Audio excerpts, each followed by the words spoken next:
This video has been created by Summa E-rate Solutions to introduce a library, school, or a school district to some of the analyzers, optimizers, and predictive survey applications and tools available to help them upgrade their Wi-Fi infrastructure or monitor and optimize their wireless network's performance. These applications can provide information about the network's availability, signal strength, and connectivity issues.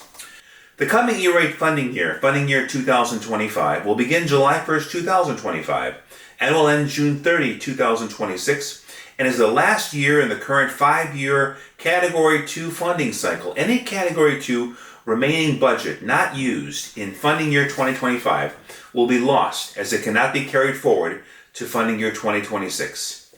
Category 2 funding can be used to upgrade access points used in local area networks or a wireless local area network environment. Network installers use phone or laptop apps like an analyzer or wireless optimizer to assist them when installing a new or replacement wireless network. Mobile apps will only work with the existing Wi-Fi coverage to let you know where the dead spots are and the current throughput of access points in those areas. They can help determine what channels are best used throughout the facility. If you are looking for software, there are several that are available for phones, tablets, and laptops. We've listed a few that are free to use. iNet Tools. It's a suite of network diagnosed tools on an iPhone or iPad. Supported features include IPv4 and IPv6. Tools include ping, DNS lookup, traceroute, port scan, whois, server monitor, and LAN scan, plus a support server list for frequently used servers. Support recent tasks for recently executed tasks. With its simple interfaces, iNet Tools provides the easiest way to diagnose your network's problems on an iPhone or an iPad. Wi-Fi Man is available on an Android and can save a school or library network from sluggish surfing, endless buffering, and congested data channels. With this free-to-use app, you can detect available Wi-Fi networks and Bluetooth LE devices instantly. Wireshark works on most computing platforms, including Windows, Mac OS, Linux, and Unix. And it's a widely used open source network analyzer that can capture and display real-time details of network traffic. It is particularly useful for troubleshooting network issues, analyzing network protocols, and ensuring network security. So once you have installed Wireshark and opened the application, you will see a window similar to this. And here you can see the different networks connected to your machine. So for my part, you can see there is a lot of traffic on the Ethernet 2 because I'm sitting on a desktop computer and I'm not having any wireless network card attached to my PC. So this is going through my Ethernet cable. So if you are sitting on a laptop or you attach a wireless network card to your computer, you will be able to see wireless traffic as well.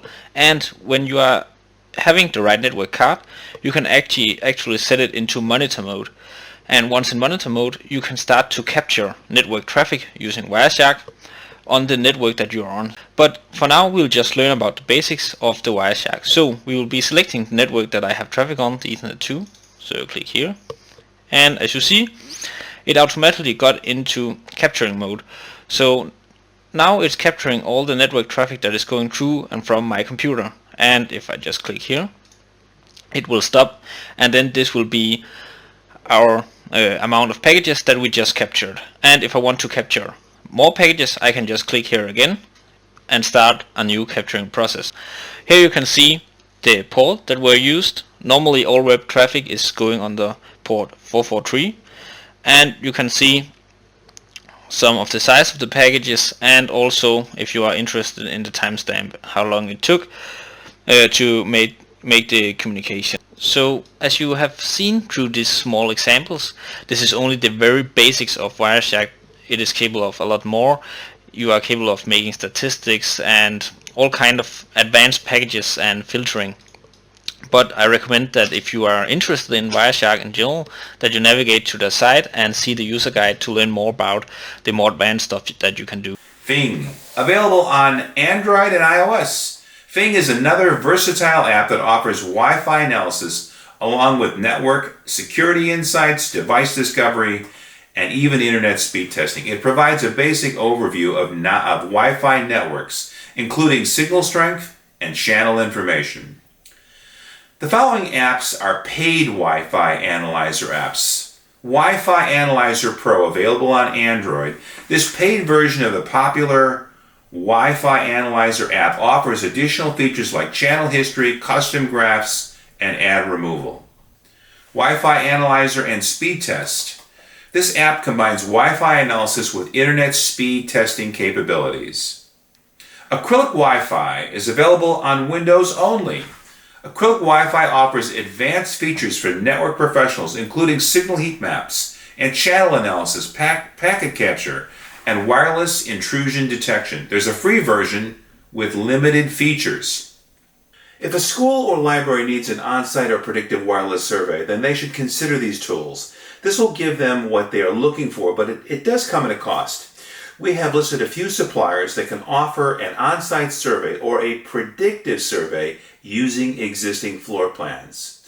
If you're looking for a more robust system, then you would want to look at something like Purple AI, available through Telesystem and working with Windows, Mac, Linux, Unix, Chrome OS, and on mobile phones and tablets with iOS, Androids, and Kindle.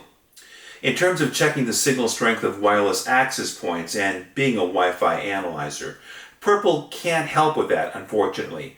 Purple is not an application, it's an integration on existing Wi-Fi hardware. They can provide surveys through their enterprise licenses. As for expanding the access point coverage and or upgrading to Wi-Fi 6, Purple AI integrates as a configuration on Wi-Fi hardware already in place. The wireless bands are dependent on what the network hardware provides. To get an idea of what Wi-Fi 6 will look like, you can use a few software options available. You'll still need to get a full floor plan from the school or library to make sure it can give you an estimate that is about 80% or higher in accuracy. The Ekahau Pro software works with Windows or Mac OS and is a Wi-Fi planning and AI design for the most reliable, best performing wireless networks. AirCheck G2, which is a hardware professional grade Wi-Fi analyzer, offering comprehensive features for network troubleshooting and optimization. The Sidekick 2 is accuracy defined, giving you the power to reliably diagnose network issues faster, more accurately, and on the go. At 50 sweeps per second, the Spectrum Analyzer in the Sidekick 2 shows you the invisible Wi-Fi spectrum in brilliant high definition with the fastest refresh rates, so you'll never miss a microsecond of interference. Validate your designs to ensure you always have the right number of APs in the right locations. Analyze both Wi-Fi and non-Wi-Fi interferences, conduct health check surveys, and collaborate with your team through the cloud, all with Ekahau. There are alternatives to Ekahau that will give you a similar result if the database is similar. NetSpot works on Mac. NetSpot is a software-only solution used for predictive heat maps and not used for on-site surveys. NetSpot is a powerful tool that provides detailed Wi-Fi signal heat spots, channel analysis, and troubleshooting features. There's a free version with limited features. Welcome to NetSpot, your key to successful Wi-Fi optimization. Let's dive into NetSpot's 3 major feature sets. The first one is the Inspector. It allows you to perform a detailed analysis of the surrounding Wi-Fi networks. You can discover the Wi-Fi networks around you and use their information to easily identify the least loaded channel. Determine the Wi-Fi signal level. NetSpot will conveniently lay out the network's names and information, like SSID, BSSID, signal strength, frequency bands, and more. You will appreciate the interface responsiveness with an easy switch between the table and chart views, data filters by a variety of parameters, as well as the export of gathered data to CSV format. The second feature is Wi-Fi Site Survey. When working on a Wi-Fi network that will provide optimal coverage, you'll need solid research and understanding of the radio frequency behavior at the spot. Upload the floor plan and start scanning.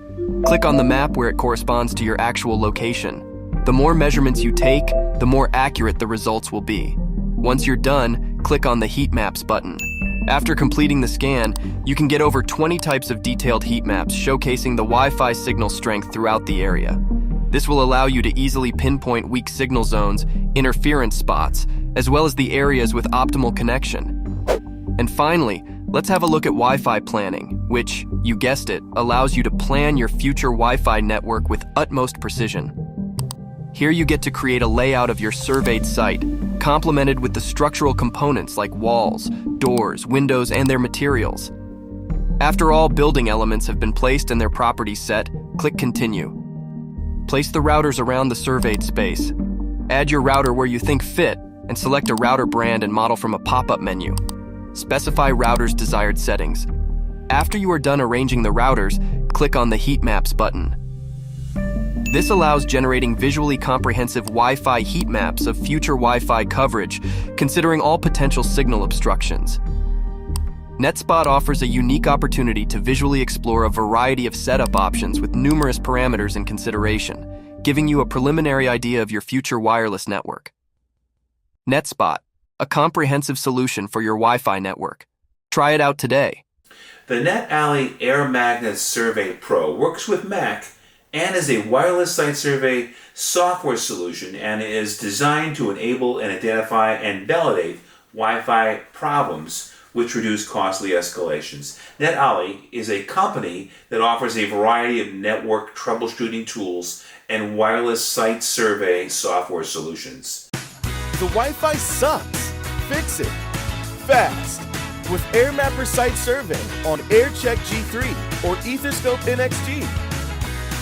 AirMapper Site Survey allows you to verify, troubleshoot, and document Wi-Fi 6 networks quickly and easily. AirMapper Site Survey for Wi-Fi that works. Check us out at netally.com/airmapper. Hamina Onsite works on iPhone, iPad, and Apple Silicon MacBooks. Hamina is a developer of wireless network planner platforms designed to enable schools and libraries to build efficient wireless networks including Wi-Fi 6E, 4G, 5G, BLE, Zigbee, CBRS, and more, and also offers tools for automation of the design of switching, cabling, IDFs, MDFs, enabling design engineers to design networks with optimal coverage and overlap, minimal interference, maximum capacity, and seamless roaming. Here's our note-taking tool. It plots the wireless readings of the map, and it also lets you plot custom notes and photos and things like that. It's essentially, let's face it, it is a notepad or note-taking tool. It's just a little bit more advanced, a little bit lighter than before, a little bit easier to use than before. But yeah, it's still the same stuff. So our solution, in short, is the Onsite app by Hamina, and then its connection to the Hamina cloud, and being able to see that also on the Hamina planner. And then our hardware partner Asium has created this amazing device, Nomad, which is essentially a high performance Wi-Fi measurement device, 2.4, 5 gigahertz, 6 gigahertz, all the standards, including Wi-Fi 6E, Wi-Fi 7, completely supported. So let's talk about theory of the of site surveys in a sense. Here's what the Wi-Fi measurement looks like. You have a floor plan, then you actually take notes and you walk around, and somehow your route gets documented on the floor plan, and then the end result is usually something like this, right? So it's often represented in heat maps. There's other ways to visualize it too, but this is the executive level overview is usually some kind of a way to get that heat map. So how do we get there? How do we get to the heat map? So first of all, there's different survey types that we will cover today. These are very infrequently actually covered in a lot of detail. So we should look at each of the survey types a little bit, at least the first three for now. So we look at the manual location entry, or that's just a term I made up, but essentially the types of surveys where you manually need to more or less continuously plot your location. And then there's some automated location entry methods as well. And those I actually posted a few months ago on LinkedIn about Apple's room plan, Apple has a framework called room plan. So you can find a video about that on my LinkedIn as well. But yeah, I think some of the surveying will be automated moving forward. The technology is not quite mature enough to have it like very reliable, but it's getting there. So today we'll focus on the manual kind of clicking on the map and how, how do we click on the map? How is the survey data collected? How is the survey data planted on the route? Okay. So let's talk about point survey first, and there's different terminologies for that. We call it the point survey. So you click on a map, you wait for a couple of seconds, and then the data is collected for that point. Then you move to the next point, you wait again for a couple of seconds, data collected and stuff like that, and you repeat that as many times until you kind of have painted the map green, so to speak, until you have collected enough measurements from the area. So this is kind of if I was a beginner, this would be my choice of method. It's very relaxing. It's very easy to use. You can take all the time you want to find your place on the map and then click and wait for a bit. And there you go. However, so it's super easy and it's almost like hard to fail. And it's great for, even if you're using other methods at other places, it's still great for like, spaces that are cramped, or if you're required to take a spot from a hotel room right at the desk, for example, where people work or stuff like that. Stop and go, or point survey, I should say, is the perfect method for that. However, it can be a little slow, and data is only collected where you click. So only when you click is data collected, not between the clicks. Okay, so there's no kind of between the clicks that we would interpolate the data somehow. There's none of that.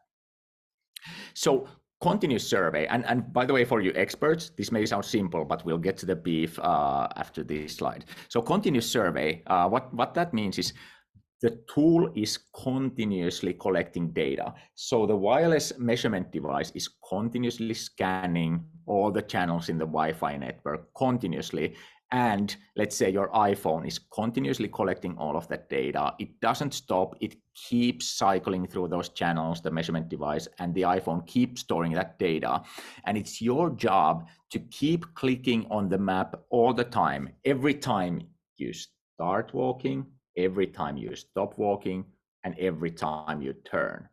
Now, usually every time you turn is not the problem. And the first time you start it is not a problem. And when you end it is not the problem. But here's the challenge.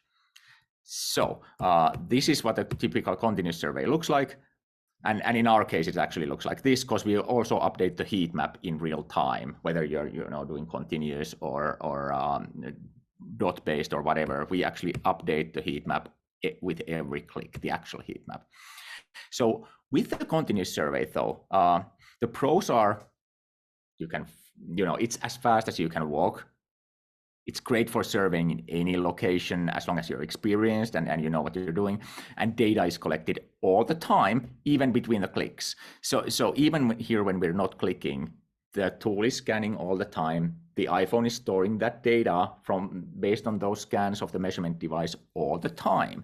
So it's not only storing the data at the clicks, it's also interpolating the data between the clicks based on the timestamp. So I know that like 5 seconds ago you clicked here, 1 second ago you clicked here, so 3 seconds ago you were here. So we know that data that we got 3 seconds ago goes here, and we plant that. Okay, it stores data all the time until you stop the survey.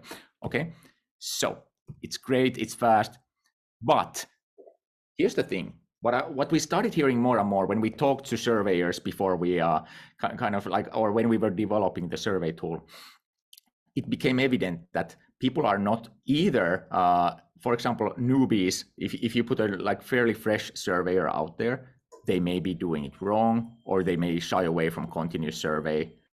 And the other thing is, even people who had been surveying for quite a while might have done this frequent mistake. So this could be actually a clickbait headline. Here's the, or So you've surveyed for 5 years, you're still failing at continuous, and this is why. That would be my clickbait. So if you thought you knew continuous survey, so you tap as you change your direction all the time, as you walk around, you tap every time you turn your direction. In here, you have to wait for the door to open. You wait there for 20 seconds, then you continue and you tap. Now we actually failed the continuous survey.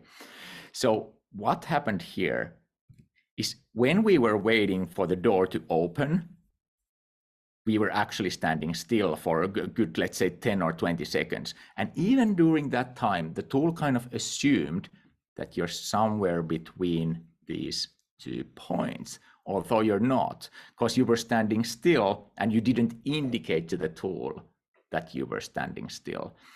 So continuous survey assumes if you click in 2 different locations, it assumes that you were between those locations very, very evenly throughout your walk. It always assumes straight line, okay? It always assumes a straight line and a constant speed. So that's the thing. What should have happened is the user should have clicked twice here, once when arriving to that location and once when leaving, because he took a break there. Otherwise, that data will not be correctly associated. So let's do it the right way. Tap, change direction, tap, change direction, tap, walk on a line, change direction, tap, tap. Now we stop and wait here, wait for the door to open. Okay, there we go, we can continue. Another tap to indicate like, I actually spent those 20 seconds here. So when I arrived to that location, I tapped. After waiting, I tapped again, and there we go. Like, I wish I got $1 every time I see, this not being the case. And I totally understand. You're under stress, you're surveying, you're talking to people, stuff like that. This happens to me all the time. Just saying, this is like the number one thing that gets even the more experienced continuous surveyor. So tap 2 times. Once when you arrive, if you spend more time than a second or 2 there, tap again when you leave that location. Okay. So this is why we brought the line survey. All right. So we thought like, okay, point survey, super easy, but a little bit slow and no interpolating between the clicks. Continuous survey can be a little bit tough for the for the noob surveyors. So we wanted to bring line survey where you click when you start, click when you arrive to a location, and then you take a break, and then you click again and do another line. So between the lines, read between the lines. Between the lines, you can actually take a break. You can, it's more stress-free. It kind of combines the continuous data collection with the stress-freeness of the point-based survey. All right.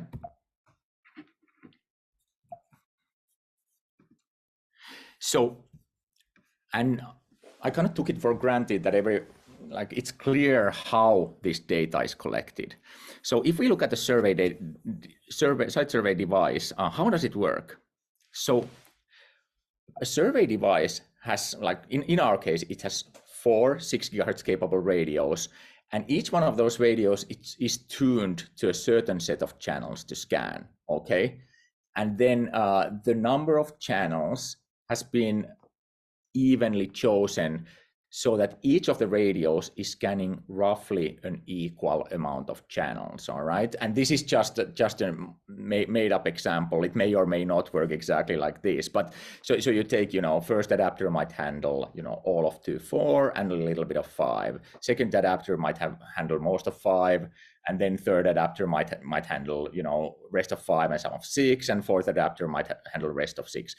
This depends, of course, whether you're in let's say, Europe with 500 megahertz of 6 gigahertz space versus the US, where you have more than twice that, 1200 megahertz of 6 gigahertz space. So also the way we kind of allocate the channels between the different adapters depends on your region, and we work it out for you automatically.